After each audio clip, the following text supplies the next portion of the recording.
Sabado nang tumulak pa Jakarta si Pangulong Bongbong Marcos kasama si First Lady Liza Araneta Marcos. Yan ay para daluhan ang inaugurasyon ni bagong Indonesian President Prabowo Subianto at Vice President Gibran Raka Buming Raka. Inimbitahan si PBBM ni former Indonesian President Joko Widodo na anak si Gibran ang pinakabatang naging vice-presidente ng Indonesia. Ayon sa palasyo, makatutulong ang pagdalo ng Pangulo at First Lady sa pagpapatibay ng relasyon at people-to-people ties ng dalawang bansa. Sa hiwalay na social media post, nagpaabot din ng pagbati ang Pangulo kina Prabowo at Gibran. Anya, matagal na nating partner at matalik na kaibigan ng Indonesia na kapwa founding member ng ASEAN. Muling binanggit ng Pangulo ang hangarin ng pamahalaan na makipag-ugnayan dito. Ngayong taon, ipinagdiriwang din ang 75 anibersaryo ng diplomatic ties ng Pilipinas at Indonesia.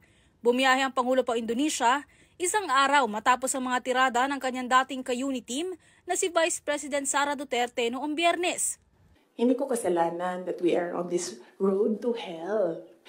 Hindi marunong maging presidente ang nakaupo. Inamin din ni VP Sara na may pagkakataong gusto niyang tanggalin ang ulo ng Pangulo. Sa isang graduation event daw kasi, may estudyanteng hiningi ang relo ng Pangulo pero hindi raw pinagbigyan. May sakit na ako. I wasn't feeling very well.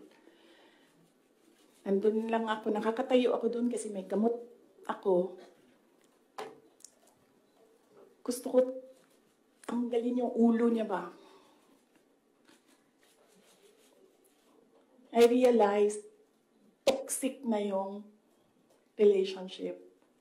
Sa kabila ng mga patutsada, wala pang inilalabas na pahayag ang Office of the President. Pagka-uwi kaninang madaling araw, naging abala naman si PBBM sa mga pribadong pulong ngayon. Mobile Journal Julie Baiza po, hatid ang mukha ng balita.